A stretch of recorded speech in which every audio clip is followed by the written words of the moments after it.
So we have started a series of talks around dependent origination, which is the most profound teaching in the Buddha's dispensation. And this is what he woke up to. Like that awakening was about this. This is the understanding, the conditionality of things. And he understood instead of having a solid being, a soul, something that cannot be ended, going over and over again, transmigrating through samsara, that it is just a process. It's a bunch of conditioned phenomena. And when those conditions come to an end, everything can come to an end. And that is when the discovery of, enlightenment or the complete ending, nibbana, extinguishment, became possible. So it is really important and it is connected to everything. So I will just recall and just to make the connections nice for people and for myself as well, how we got started. This whole series started because we had a discussion at the monastery during the last full moon or new moon on karma. And then somebody asked the connection of karma and dependent origination. So our first talk on this topic was about seeing karma in there, because karma is not one of the factors visibly there. The word karma isn't there in the 12 factors of the dependent origination, but it is very much there in two places. Avijja paccaya sankhara. So the second factor, from ignorance comes the volitional formations. So volition is karma. Chetanaham bhikkhave kammang vadami. So your intention is your karma. Yeah, karma, or the actions that you make with intention, is what have consequences. So it is straight away there in that location, and also in the place of bhava, that is after you have feeling, whatever you feel, you desire, you have craving for, and whatever you crave for, you long for, that is upadana, and whatever you long and hold on to, that creates your bhava. Yeah, so then that is we in that occasion we explained karma like being a field. So if you have good karma, it's like a very fertile field, and if you don't have enough good karma, it's like a barren field. But whatever it is, it's a field. So karma is that potential. It's like your money, your cash, your ability. Yeah, and then your consciousness, vijnana, is like a seed. So whatever seed, whether it falls in a very fertile ground or a field or a barren field, it can grow as long as there's some moisture. And moisture is that craving. Yeah. So when there is craving, then it grows into a tree or into a being. So this is again, karma is there in that location. And then there is birth. From bhava, there is birth. So then in the second class, we spoke more about the dependent origination, 12 links, how they are connected from what. So like just the awakening of Buddha's awakening itself, like when he realized what happened was he realized the suffering came to an end. Yeah, this was the thing that he experienced, the ending of suffering he experienced on the night of his awakening. And then he asked a question, he had an inquiry. When all of the suffering came to an end, it was a felt experience, yeah? Suffering coming to a complete end, a cessation of suffering. And then when he asked the question, he understood suffering, the cause of suffering was tanha, craving or desire, yeah? And he realized his craving has come to a complete end. Then he went into a much more expanded version of this by asking, so what gives rise to suffering? He realized it is birth.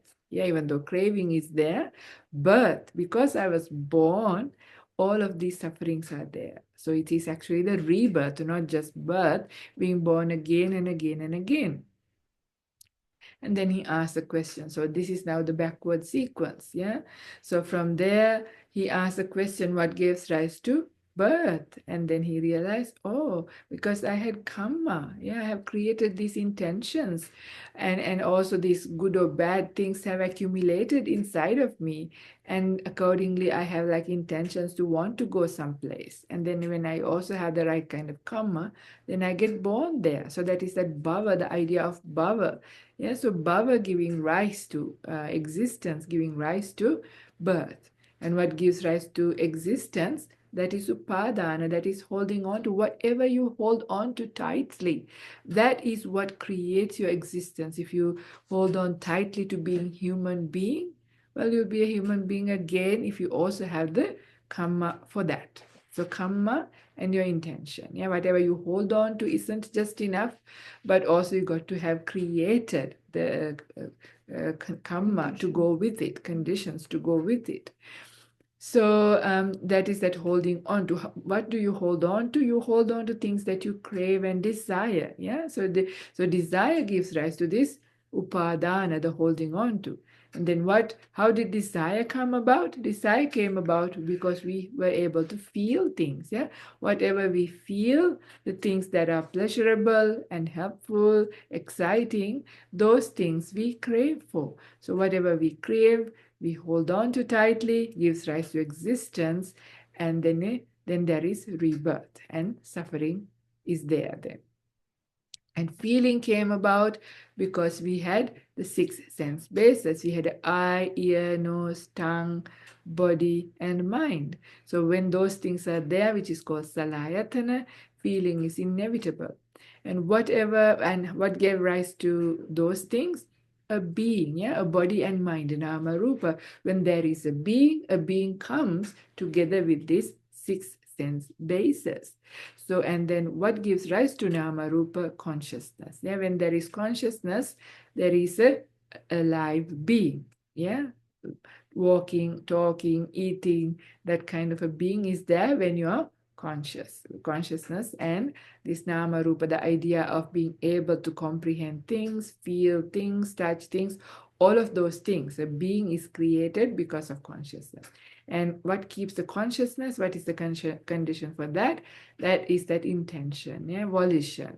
Volition gives rise to consciousness, wanting to exist itself. That volition itself keeps you going, yeah. I'm just going a very abbreviated, brief version just as a reminder of the 12 links. And what gives rise to that volition or sankhara is the ignorance, the idea that there is me, the feeling that I am. Yeah, that is the biggest kind of delusion.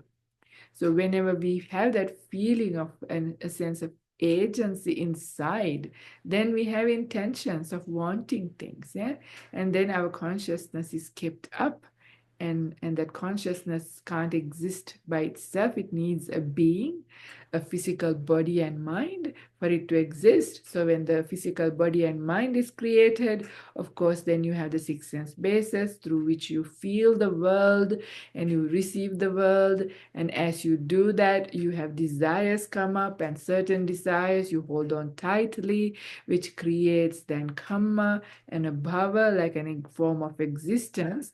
And then you get born again. And you're born, there is suffering. And during last class, we did Avijja Sutta. So we wanted to find out, well, are we stuck forever?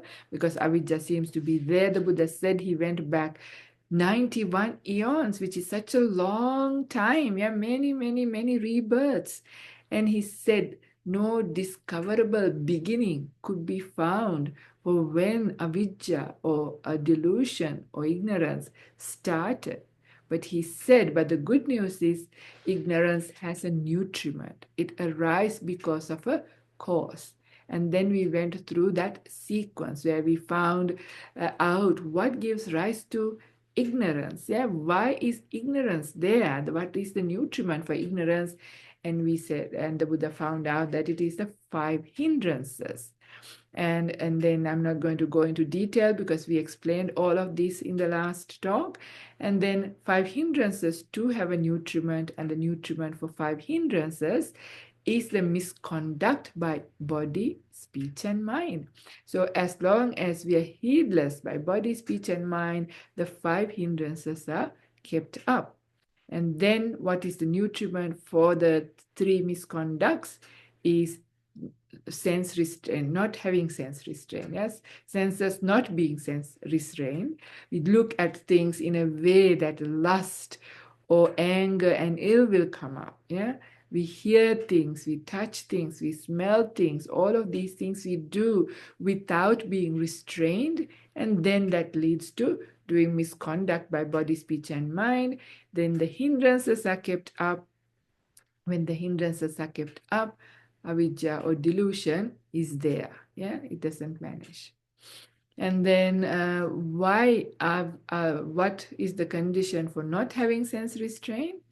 Is when we don't have sati and sampajanya, no mindfulness, no clear comprehension. So when we don't have wisdom and mindfulness, that is the cause we are unrestrained. Yeah, unrestrained is because we are stupid. Yeah, we're stupid and mindless. Yeah, when that is the case, then there's the problem. The delusion is kept up. And what was the reason for not having mindfulness and wisdom? Is ayoniso manasikara, unwise attention. Yeah, we attend to things unwisely and not wise attention. Why do we attend to things unwisely? Because we have heard, we don't have confidence. Yeah, we don't have confidence in the Buddha's teachings. Instead, we have confidence on other things, yeah, about commercial world or other things that they say, do this, you'll be happy, get that, you'll be happy, go there, you'll be happy. We have more faith on those bringing happiness, even though our actual experience is that those things do not bring lasting happiness, but much more like, suffering. And we know craving promises us so much but delivers very little. Still we run after these things because we don't have enough confidence in the Buddha's teachings. So why we don't have enough confidence was because we have heard what is not the Dhamma. Yeah, what is not the Dhamma. Instead, we've been reading reviews about all these stupid things that the world tell us to do to be in order to be happy. Yeah, so we have been listening to what is not the Dhamma, right? And what gave rise to that? Hanging around with the fools, yeah, or not unwise people, so unwise things. So that is the root cause for why we have delusion in our minds, in the world, everywhere. And the reason for ignorance goes down to hanging around unwise people. But the good news is the opposite is also true. This is what we discovered in that Avijja Sutta, yeah, that is Anguttara Nikaya, Numerical Discourses, Book 10, Sutta number 61. So when we associate wise people, then we get to hear the good Dhamma. When we get to hear the good Dhamma, when we apply it into our lives, we see some results. When we see some good results that are directed towards happiness, we get confidence. Yeah, we get confidence in the Dhamma. When we get confidence in the Dhamma, then we direct our mind towards the world in a wise way. Yeah, yoniso manasikara. When we direct our mind towards the world in a wise way, yeah, then mindfulness and wisdom is kept up. So mindfulness and wisdom, when it is there, then it leads to restraint by body, speech, and mind, but then also the 4 satipatthanas come into play. Yeah, that's the 4 foundations of mindfulness, and which leads to then the 7 bojjhangas. Yeah, the sequence changes a little here. And with 7 bojjhangas, then there is the breaking of ignorance. Yeah, the 7 bojjhangas leads to enlightenment. The enlightenment factors lead to enlightenment, and that is the ending of avijja. That is just like in a theoretical way, or like not really theoretical, but the practical way of how to do these things, where to get started. Yeah, where do we find the solution, but not really what you do, but how to get things. Yeah, because it is all the conditions that gives rise to, and how to decondition it, starting from meeting the Buddha or his teachings, or somebody who delivers his teachings to us. Yeah, meeting that person is the starting point of ending. But just that isn't enough. There is the practice. So today we are going to do another very beautiful sutta called the Upanisasutta. And this sutta is in the Connected Discourses, which is Samyutta Nikaya, chapter 12, which is dedicated to dependent origination. It is an entire chapter on causation. And this is the sutta number 23 called proximate cause. Again, it is a way of causes, yeah, because the Buddha's teachings are about causality, yeah. There are causes and conditions, and this is also what we mentioned in a previous talk, what gives a lot of confidence to Venerable Sariputta and Venerable Mahamoggallana when they heard like the Buddha's teachings was about finding the causes and conditions that gives rise to suffering, and then also causes and conditions that gives rise to the ending of suffering. They became so joyous even just hearing that is what the Buddha teach. So that is why all these things that are very powerful teachings, this is where when we see how these work together, when we also see the causes and conditions, what gives rise to something, it's very nice, and that also makes it possible for you to do something about it when you know the root cause. This is the same even with the sickness, isn't it? When we have a sickness, it's not just enough to just pop in pills, yeah, just take away the symptom. That is not good enough. The moment you stop the medicine, sometimes the sickness comes back on. So instead, it is better to find the root cause of a sickness, yeah, and then deal with that root cause. Find out how to eliminate the root cause so that you can get rid of the sickness. The suffering is like a disease, the Buddha says. It's like a great sickness. That is the biggest sickness, not just COVID or diabetes or any other kind of sickness that we have. The biggest sickness is this old age, suffering, and death, this kind of, the whole mass of suffering. So it is nice to know that it is also works with causes and conditions. Again, I'm going to just read out the sutta and then do a little bit of commentary. But here what we are going to find out is the direct connection of meditation, yeah, how the meditation works. So this is understanding the meditation psychology, because now we know, like the Buddha said, the causes and condition, what gives rise to suffering, which was ignorance. And again, ignorance was there because we were associating fools and we are hearing what is not the Dhamma. This is our life in samsara. So how do we end it? Yeah, this is where the practice of meditation, the whole spiritual path, culminating in the practice of meditation and the different stages of meditation, and also the insights are coming up in this sutta. So it's also nice to see, together with this very profound understanding of dependent origination, how it is transcendent. This is the transcendental dependent origination, it is called. So this is the ending sequence, how it is all ended. Yeah. So this is how it goes. So at Savatthi, bhikkhus, I say that the destruction of pains is for the one who knows and sees, not for one who does not know and does not see. For one who knows what, for one who knows and sees what, does the destruction of pains come about. Such is form, such its origin, such its passing away, such its feeling. Am I reading the right sutta? Okay, yeah, yes, yeah. Such is perception, such is volitional formation, such is consciousness, such its origin, such its passing away. It is for one who knows and sees, for one who sees thus, that the destruction of taints comes about. So there are kind of very different words like taints. So I'm going to do a little bit of a description on this, right? So taints, what is called asavas, yeah, this is what keeps us going. This is what gives rise to defilements, yeah. This is what gives rise to the defilements that keeps the ignorance going, yeah. The defilements are what gives rise to the three unwholesome roots, raga, dosa, moha, yeah. That is desire, ill will, and ignorance. So asavas are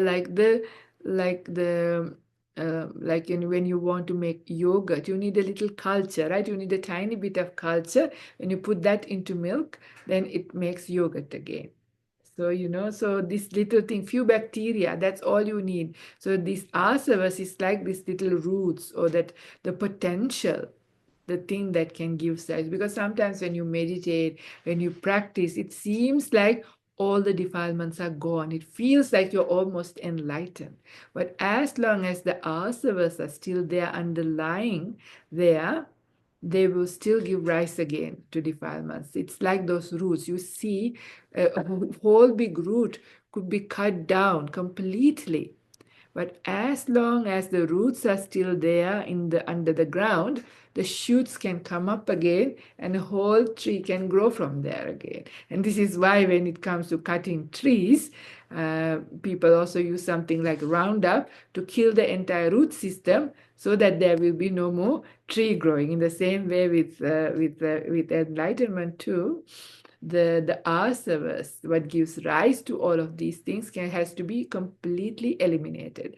As long as asavas are there, we're still going to be going. So insight, insight is what eliminates the asava. This is what the Buddha is trying to say. So all the asavas, or this root cause, or the taints are removed when you clearly see, when you know and see, the knowledge.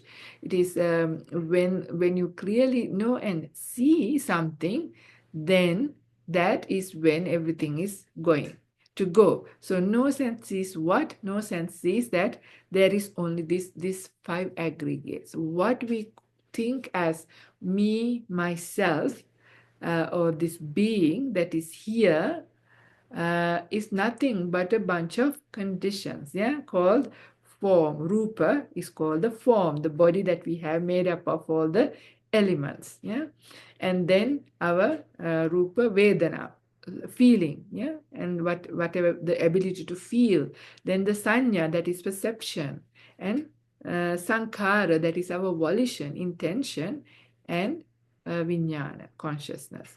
So this being is made up of these five things, the physical form, the ability to feel, ability to perceive, ability to intend, and consciousness. When these five things are there, it is only that, but we in the meantime feel like there is a solid being that doesn't change at all, that keeps transmigrating again and again. This is the delusion. But when we see through deep meditation, the moment that we see properly, with true vision, knowledge and vision, that there is only a bunch of these five things, nothing more than that. There is nobody here but a conditioned phenomena.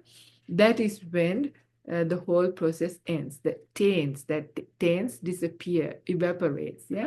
So this is what the Buddha is saying here.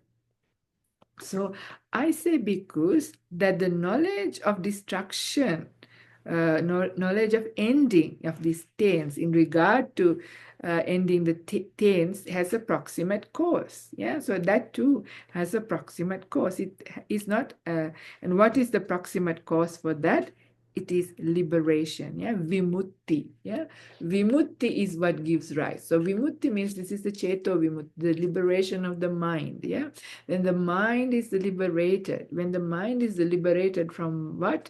The mind is liberated from defilements. When the mind is liberated from defilements, with the hindrances, then you have really clear vision. When you have really clear vision, when the mind is liberated from these things, then you see things clearly. That is when you have incredibly powerful mindfulness, and that incredibly powerful super mindfulness is there. That is when the understanding comes, that knowledge and vision comes, that there is only a bunch of conditions here, nothing more than that.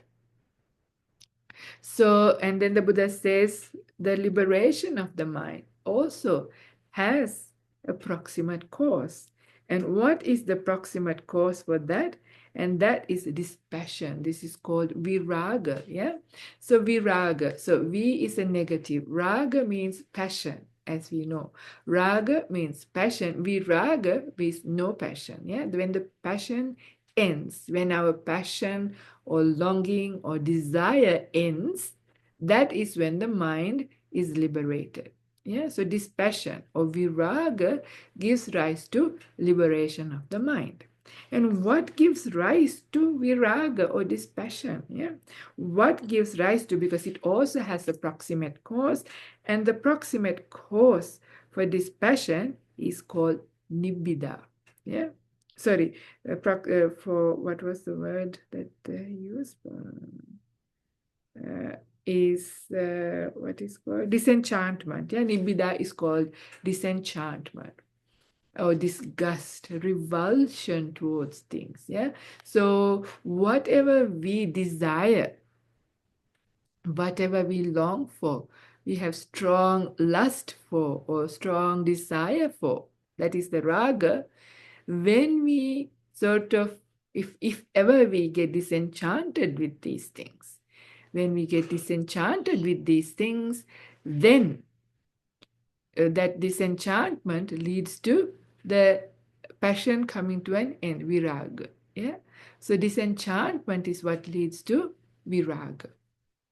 So what gives disenchantment? How do we become disenchanted with things that we thought are enchanting? Yeah, these are the things that we used to run after in our life. We used to run after, so in samsara again and again, like towards people who are attractive, for the food, for the music, for so many things, right?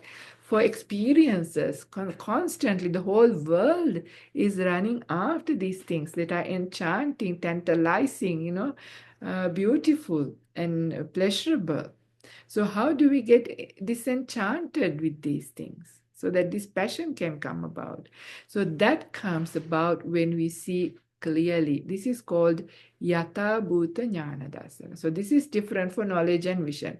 Knowledge and vision is the actual insight that ends things. Yeah, that is the very powerful final insight. Yata bhuta jnana dasana means seeing things clearly. So seeing that the uselessness of things, yeah, when we see, our journey in samsara, many lifetimes, when we start to see, what we have been doing again and again and again, and what, how things are really impermanent and suffering, and the pointlessness, the emptiness. Many of you who are listening to this talk have started to see this, right? Which is why you are interested in the spiritual path. You start to see the emptiness of this life, running after one movie, one TV show, one this, one that, you're doing again and again and again. It seems like empty. Our lives are pretty empty unless you did really meaningful things, which are very rare. Lots of you do, of course, good, meaningful things, but in general, most of the things that we run after are quite an empty, hollow process, last and insubstantial, and things like that. When we see that, yeah, when we start to see that, we get disenchanted. Yeah, nibbida comes about. When nibbida comes about, our passion towards that comes to an end. Viraga happens. When viraga happens, then the mind is liberated. When the mind is liberated, knowledge and vision is possible, and that ends all the taints.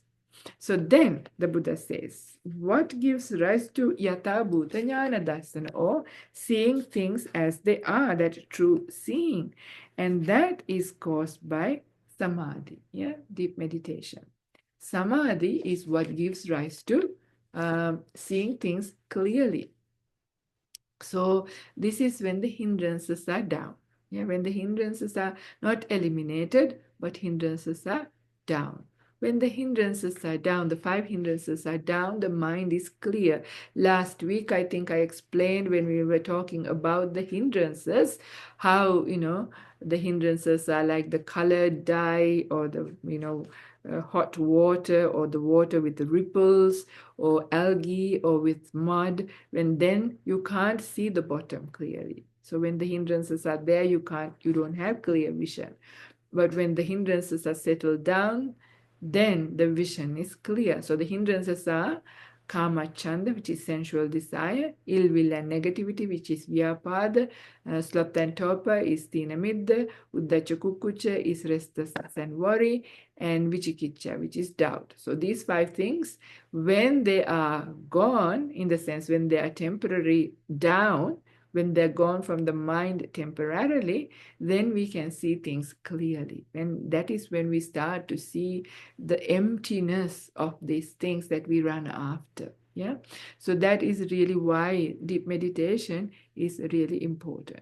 I will get back to this after I finish the sequence in a more practical way. I have done that also in a previous session, not maybe related to this series of Dhamma talks, but I will come back to it. But let's go and find out what gives rise to deep meditation, because this is important, right? So we need deep meditation in order to end the whole problem, to remove all the taints which gives rise to avidya, which, knowledge and vision is the opposite of ignorance. Yeah, for knowledge and vision to come about so that everything is uprooted, so there will be no more problems. In order to do that, we need deep meditation.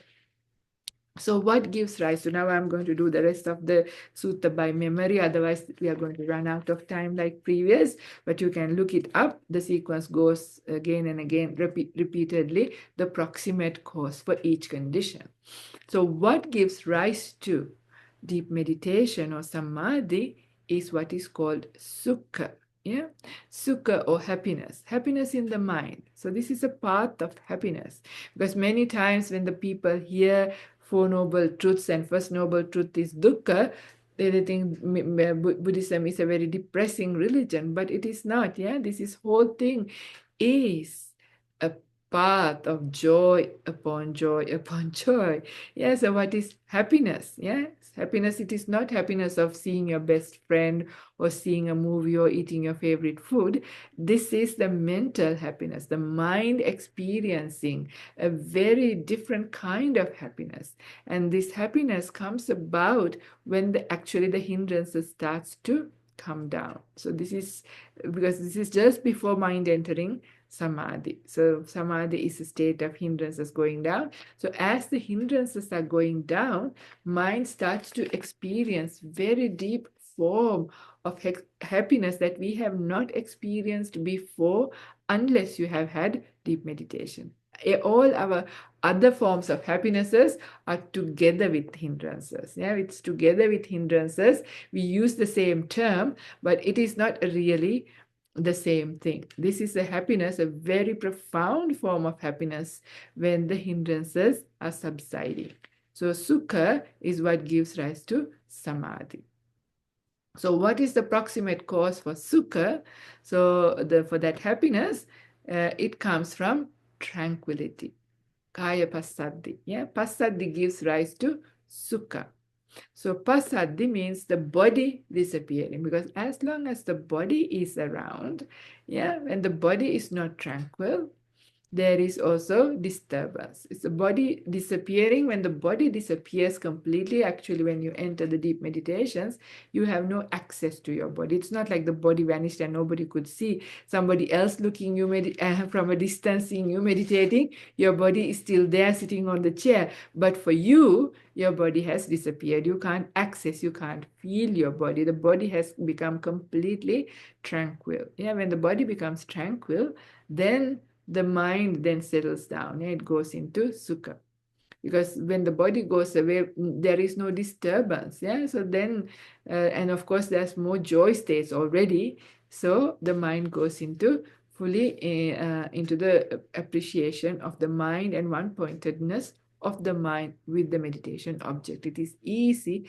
to stay with the meditation object. This is where the meditation object is really there effortlessly. It happens earlier. So what gives rise to tranquility is piti, what is called rapture. Yeah. And where does this rapture come about? The rapture comes about from the mind settling down. Yeah. The mind is resting. The mind is building up its energy, because in the normal day-to-day life, our minds are quite tired. Yeah. So as you stay with the meditation object, and when the mind starts to become one pointed, slowly, the mental energy starts to come up. So this is first experienced as rapture. So when the rapture comes about, which is called piti, then of course you're fully interested being with the mind. This is where actually the meditation object becomes really established. Yeah, where it is almost like automatic, but it doesn't mean you're mindless. You're fully mindful. Your mindfulness is incredibly strong by this time.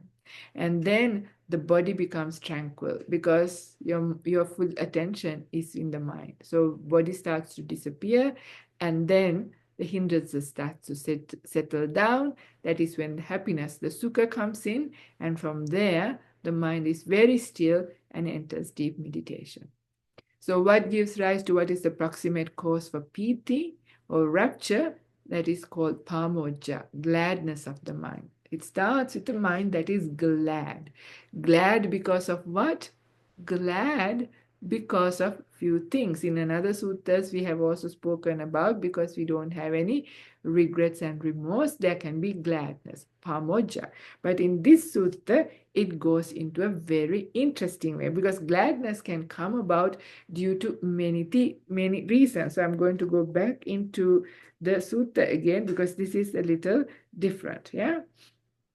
So I say because gladness too has a proximate cause. It does not lack a proximate cause.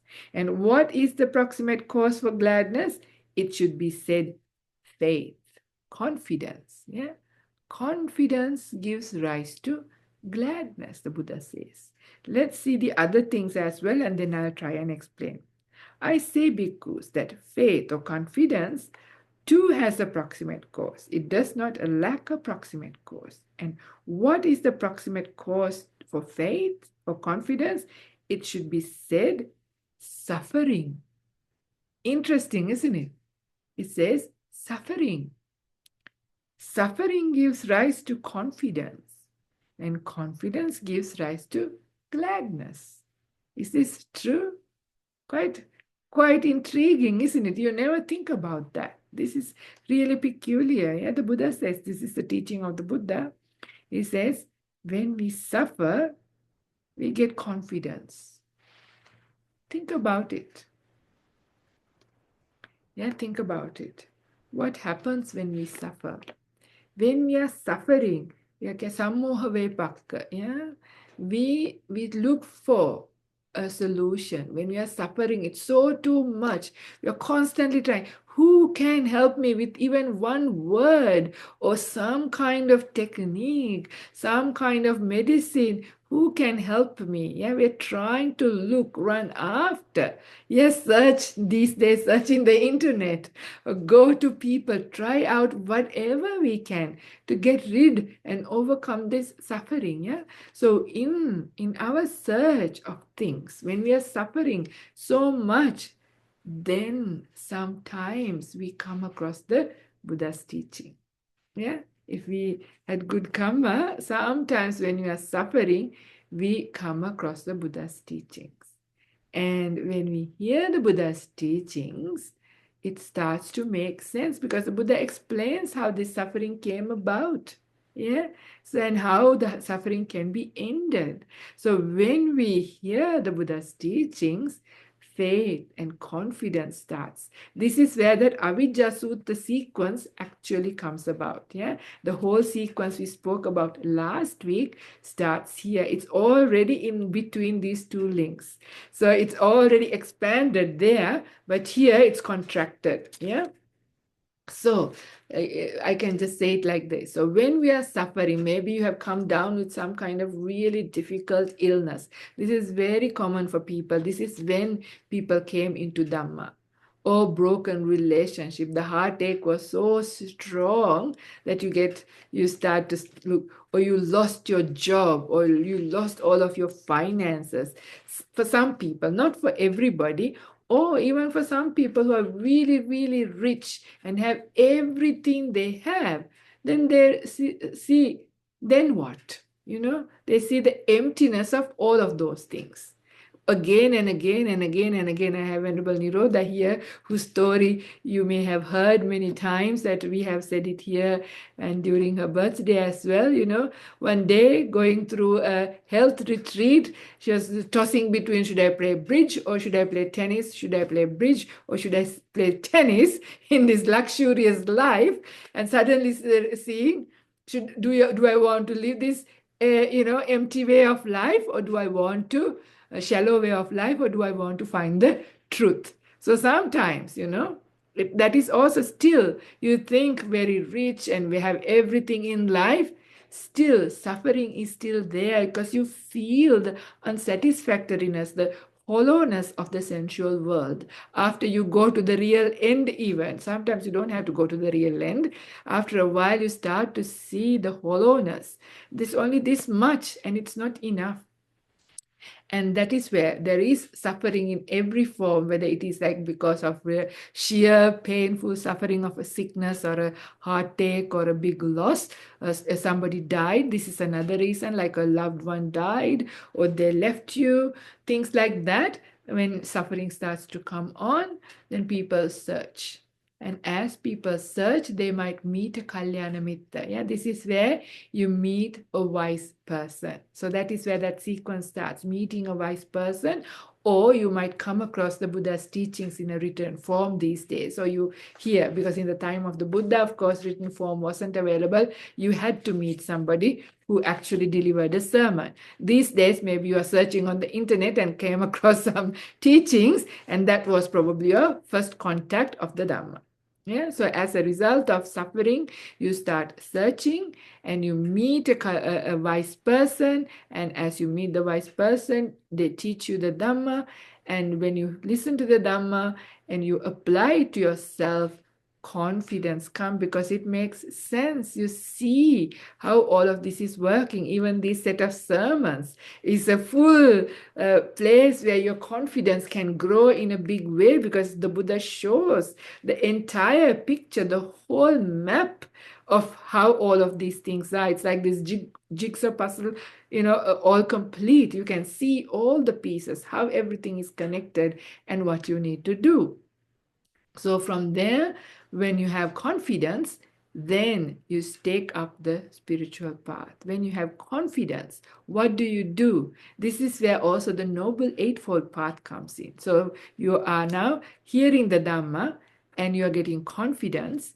And then the Dhamma says, the Buddha says, very simple things, not complicated things, keep your sila, yeah?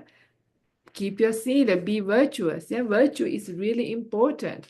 So when you guard, your virtue, right speech, right action, and of course, with the Buddha's teachings come right intention, also right view. So those things of the Noble Eightfold Path is kicking in here. Yeah.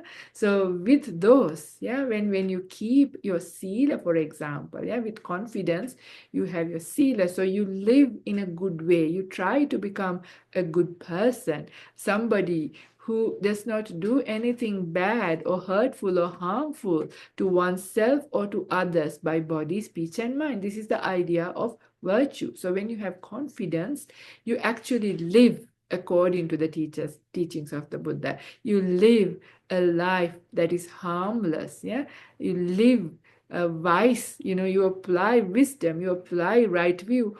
All of these things come into being. Yeah.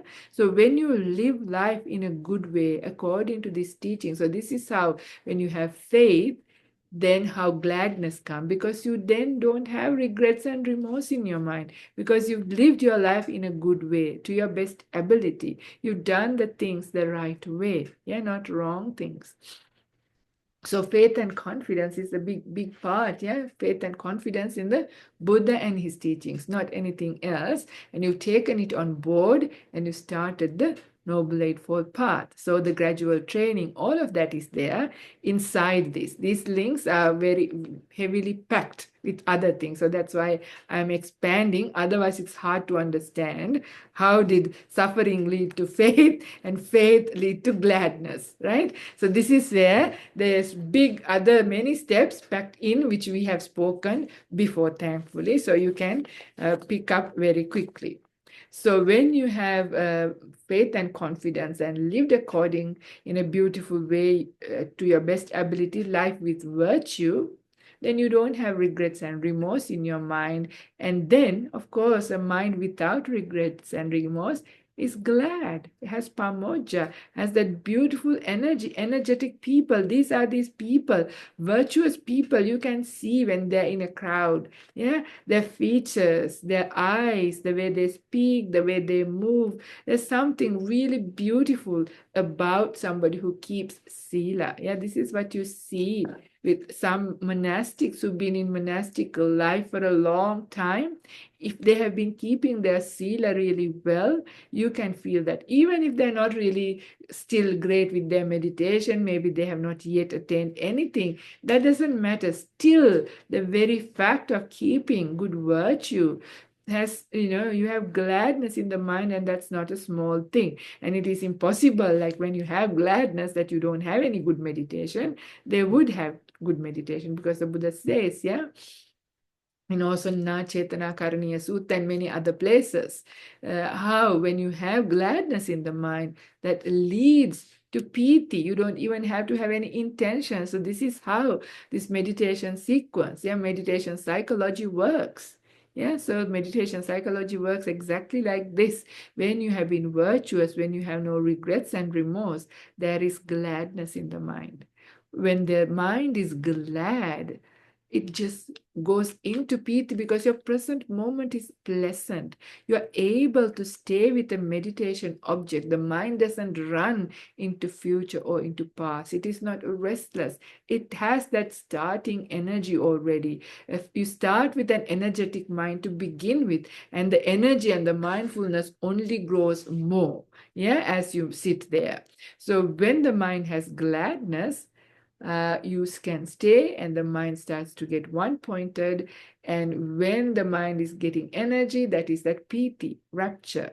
And from rapture, the body becomes tranquil.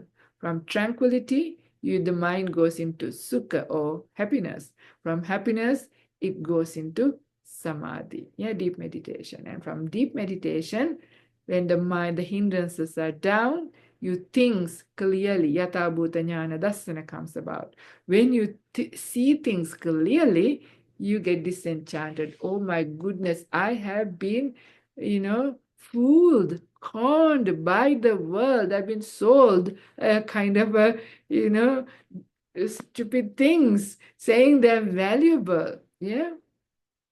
But you realize, my goodness, these are empty, these are hollow, these have no value. There is no real satisfaction in these things, but there is real happiness, satisfaction in other things. You realize the difference, when you have that Yatha Bhuta Jnana Dassana. So you have Nibbida, disenchantment to the whole sensual world, for the whole existence. Even you have Nibbida. When you have Nibbida for that, when you have Nibbida, that means disenchantment, your raga, your passion comes out down, ends. When this passion, viraga, happens, from that, the mind is liberated, vimutti. When the mind is liberated, knowledge and vision comes about, and the taints are ended, you are enlightened. So quite beautiful. I'm going back and forth because it's a long sequence packed with many things, right? So then of course, then the Buddha goes on. He doesn't stop there. It's really interesting. He doesn't leave anything out, right? It goes, connects everything together. So the Buddha says, I say, bhikkhus, that suffering too has a proximate cause. It does not lack a proximate cause. And what is the proximate cause of suffering? You should know the answer to this. What is the proximate cause for suffering? Birth, jati. Right? So this is where the dependent origination comes about. Yeah. So for the past 3 weeks, we've been talking about this. Yeah. What gives rise to suffering? Suffering comes because we were born, birth, rebirth. Yeah. And then I'm not going to go through because we've already done that many times. I also did that at the beginning. So birth was because of existence, and it goes back all the way to avijja, ignorance. So that is why this is called the transcendental dependent origination. The sutta shows how when there is ignorance, yeah, and then there is all this intention. When I am there, I intend for things, I want things, I go after things, and as I go after things, I do karma, like our intentional actions create good or bad karma. And with that baggage of my intention and my karma, my consciousness is kept up, and that consciousness can't exist alone. You always have to have a being for the consciousness to be. So there is this body and mind. When the body and mind is there, the six sense bases are there. When the six sense bases are there, we have to feel things. We can't escape things because we can't shut down these things. So whatever we feel, certain things we desire, we crave for, and whatever we crave for, we hold on to upadana. Yeah, whatever we hold on to creates our bhava, our existence. And with that, there is birth. When there is birth, there is old age, sickness, suffering, and death. When there is this suffering, when we are suffering and suffering and suffering and suffering, we try to look for solution. We search. In our search, we meet the Buddha or his teaching. We get to hear these beautiful teachings. When we get to hear these teachings, because we are suffering, we are willing to do anything, we apply, we try it out. We are trying out many things. So in the middle of trying out all the different many things, if you are lucky enough to also come across this, you apply, and you suddenly find, this is lessening my suffering. I found something that actually works. It also works in this life here and now. I don't have to wait. Already you can start to reduce the level of suffering. When that is starting to work, you get confidence in these teachings, these beautiful teachings. You start to appreciate, you have joy, you want more and more and more.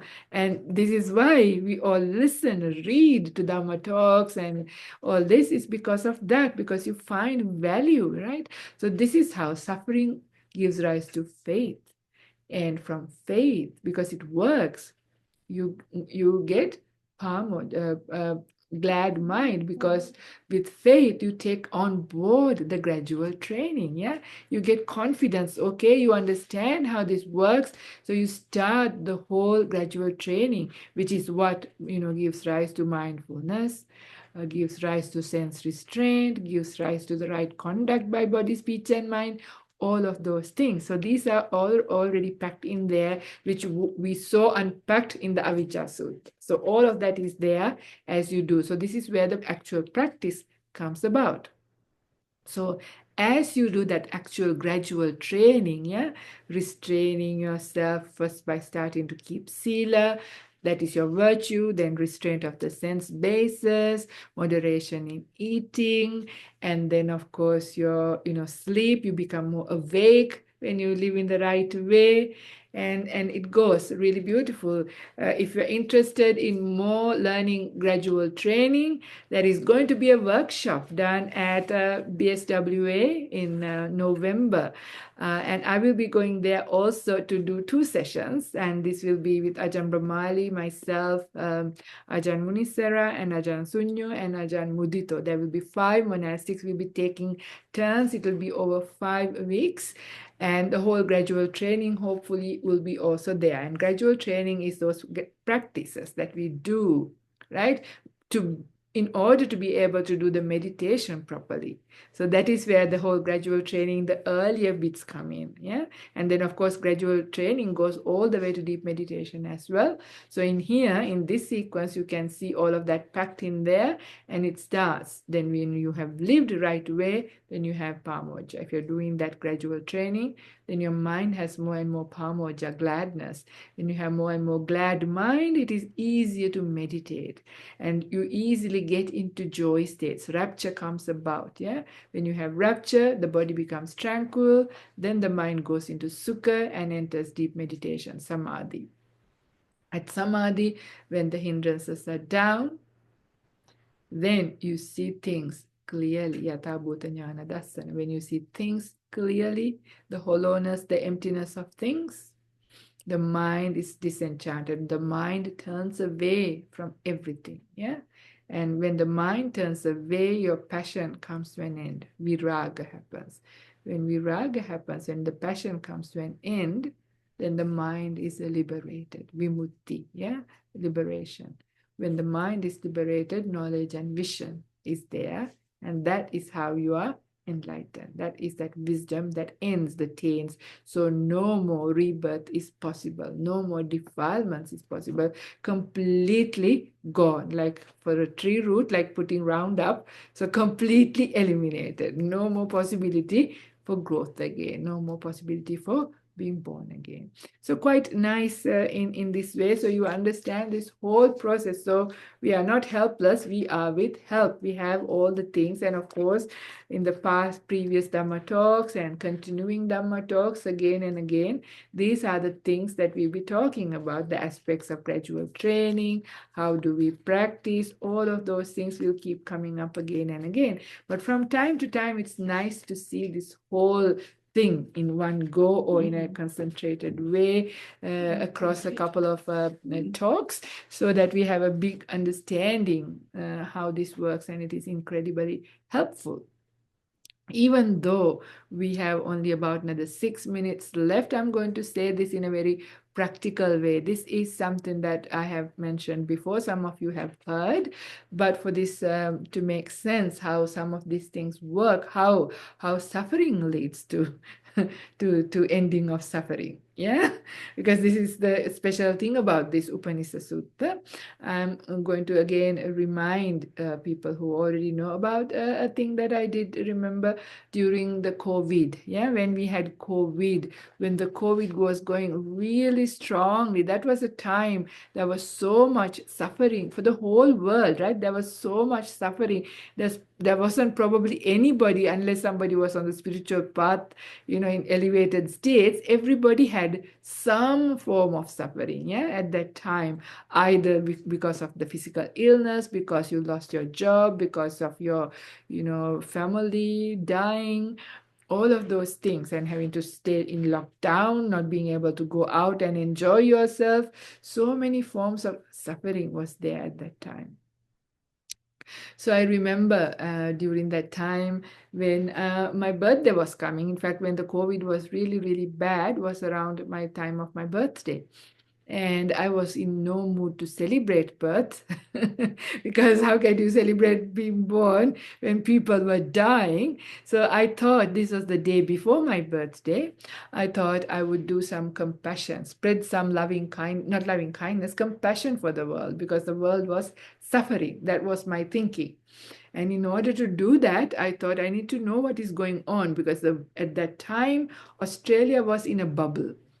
So Australia didn't have COVID yet. So I wasn't feeling it enough to know what was really going on. And I don't normally watch news. That's not my thing. I've never really bought newspapers and things. But in this occasion, I thought I need to find out. So I went in online and tried to do some research. I knew the extent of the virus, how bad it was, and how difficult it is going to end. And we still have COVID, right? It's still going on. It's not as bad, but still I think people are dying, some of them.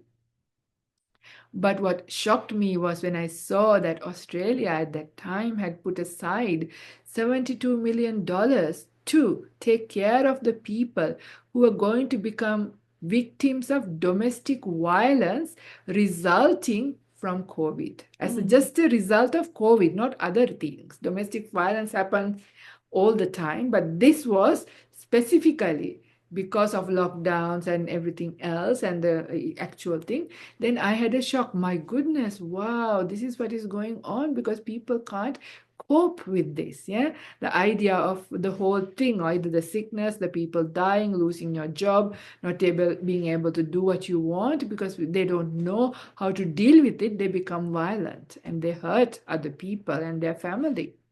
So that was like a big thing. And then I saw another $168 million put aside just to take care of all the different mental health illnesses that are going to result as coming from COVID, as a result of COVID itself. So that was like, my goodness. And this is that time now. This is this post-COVID period. There are many people, affected by mental health illnesses and going through that. And Australia must be spending their money on that. But this was at the beginning. And I thought, my goodness, the full extent of the whole thing. And then I went, and that is the time that I should have. And then I went and I sat, and I've never done this kind of thing before. I normally don't do visualizations or anything. This is not how I meditate, but I didn't know how to do really compassion meditation. I didn't have lots of guidance. That's very rare in the world. We don't hear that much. So I was trying to figure out myself. It's not that hard to find compassion in your life. So I thought, I'm like a bird. I'm like a bird with X-ray vision. As I'm flying through above suburbs, where the houses, you can see through the roof. And I could see what's going on in these houses, where people are full of COVID. And I was seeing some children not looking after their elderly parents who are sick with COVID because they are afraid they will get COVID. Even some parents not looking after their children because they were scared they would get COVID. And all of this domestic violence, which I just read, happening, people hurting each other, being really not nice, and people suffering because of sickness, people suffering because of their loss or can't deal with this difficulty.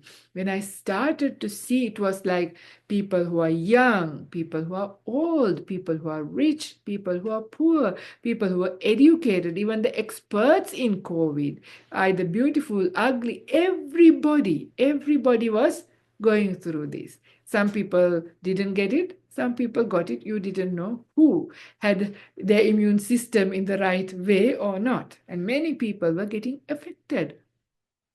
That was the time that I should have started compassion, because this is when I saw really heightened form of suffering in the entire world.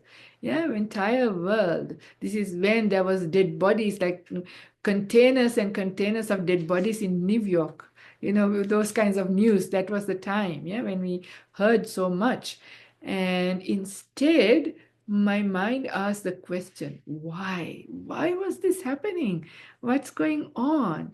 And the answer also came to my mind. It came in Pali, said, Jati, because we were born. My mind said, yeah, Jati. So when that came in, at that moment, then my mind went into a little bit of like a mantra, like a recitation. I said, Jatipi dukkha, jarapi dukkha, maranampi dukkha. Yeah, birth or rebirth is suffering. Jatipi dukkha, jara, getting old is suffering, and death is suffering. These three is what came to mind. And my mind latched on to that. Yeah, it came, so that became my meditation object. This was not now the breath, but this idea, the truth. Yeah, this is part of the first noble truth. Birth, old age, and death is suffering. So I kept on going, Jatipi dukkha, jarapi dukkha, maranampi dukkha. And as the mind was getting one pointed, because my focus was on the suffering in the world, and I'm saying Jatipi dukkha, dukkha means suffering, jarapi dukkha, old age is suffering, death is suffering. As I am, my perception is on suffering, my actual experience was joy. Why? Because my mind was getting one pointed on one thing. Yeah.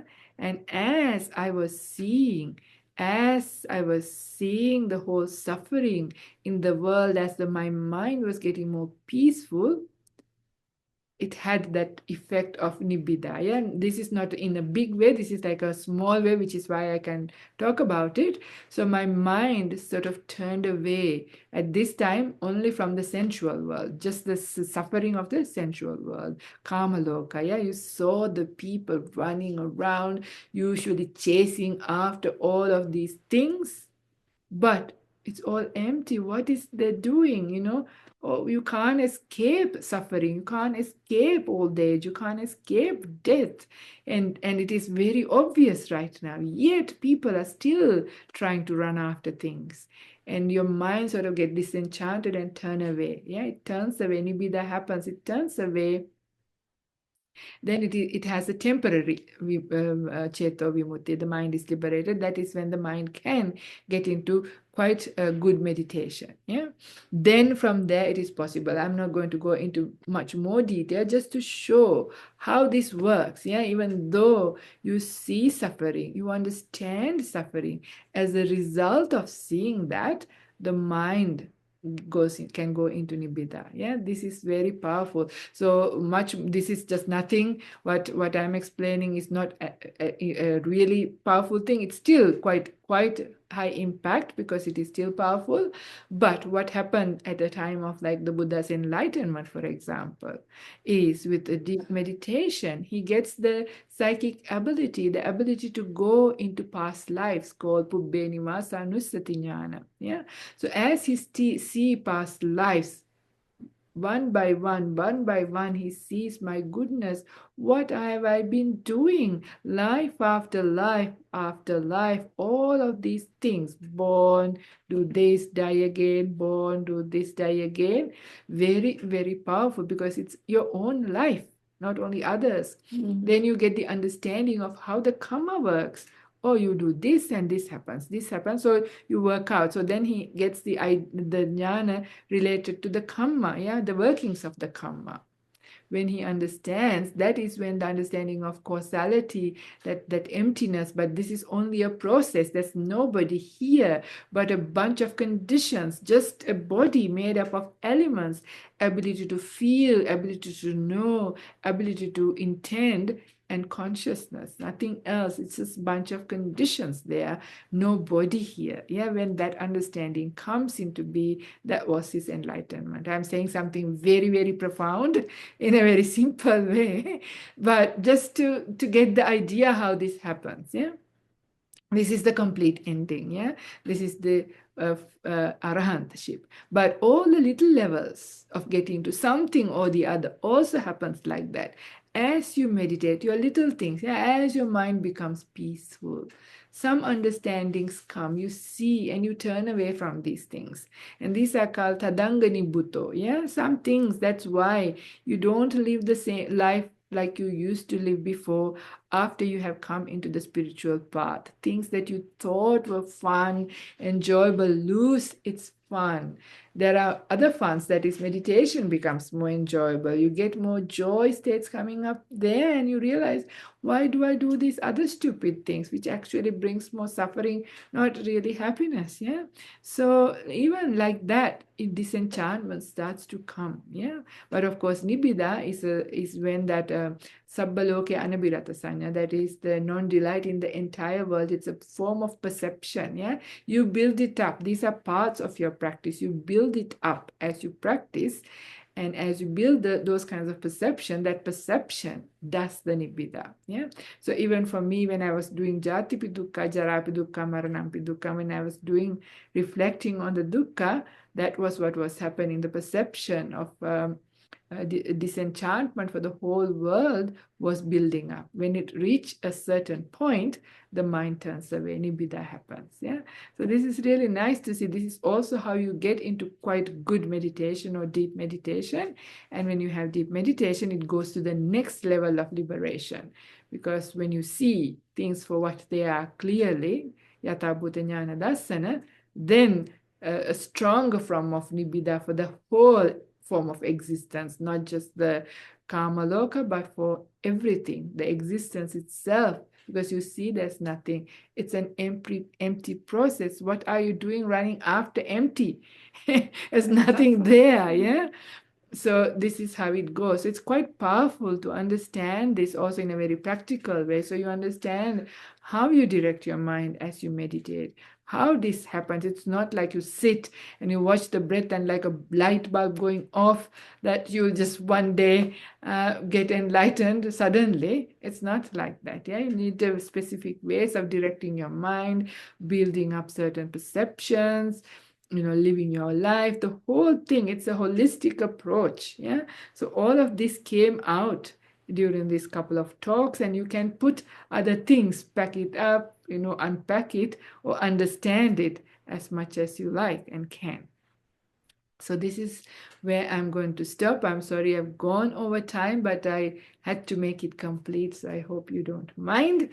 And if you still have any more questions, you can ask, or you can put into chat, or you can ask next time. Before you ask questions, thank you for a brilliant and profound Dharma talk, Venerable, and we also say sadhu, sadhu, sadhu.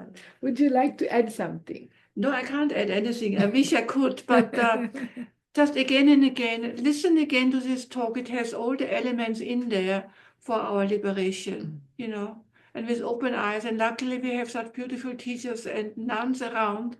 So please appreciate what we have and reorganize your life. Not just only because of old age, but look what goes on. And there's no other solution. There's no other way out. We have to walk that path to the end. Otherwise, there is no ending of continuing this, that, and the other. Thank you, Venerable. Thank you. Okay, so I know it's all gone over time. So, okay, Ayesha, please ask. Okay, I want to say that when I started here, about a year ago with the meditations, it was really hard for me. That half an hour was lasting like because my mind was going around and it was lasting like it was feeling like hours and hours. And I was thinking, when is the half an hour going to finish? It was really a struggle. And now it is like a minute. It's just, Oh, it's like, oh my goodness, finished already. How? oh, wow, I'm so happy to hear. Thank you. It's all your teachings and as you say, like I feel so much happier and it's that joy comes as well. Oh, I'm really happy. Thank you for letting me know. I'm really, really delighted to hear. Thank Thank you. you. Yeah. Yeah, I can see myself growing Oh, and I have also a question. It's like, it's now we have all these teachings and great teachers like yourself. It's easy once you read it, the suttas are quite complicated. I don't understand. But once you explain, and we are so lucky that we understand. However, when Buddha started by himself, how did he find out this? How did he figure out meditating? It's like so mind boggling for me. It's like, how did he discover all these things? And okay, meditation, especially, it's like, it sounds like when you tell someone maybe you meditate, if they don't know anything, they say, what is that? You are not doing anything. How is it gonna help? right. Okay, this I'm going to dedicate a full Dhamma talk because it is really beautiful for people like yourself and also for anybody else for inspiration. It is remarkable, which is why the Buddha is called a Samma Sambuddha. Yeah, he discovered it himself, and this is what is amazing. Yeah, it's easy for us when he has told and when the things are available. it is easy for us to follow the path, but how did he discover the path? This is really important. So, for the sake of people like yourself who are new to the Buddhism, who are appreciating it and wanting to know, I shall dedicate a full Dhamma talk. I think we have done our bit about dependent origination. For now, I will end it. I will come back to it as I promised, some of the deeper aspects, but maybe next week we will try and address Aisha's beautiful question on how did the Buddha discover this beautiful teaching, which is still related, and that will also trigger lots of gratitude and value and all that in our heart, hopefully. So thank you for asking that question. You have to wait till next Sadhu, week. sadhu, sadhu, sadhu.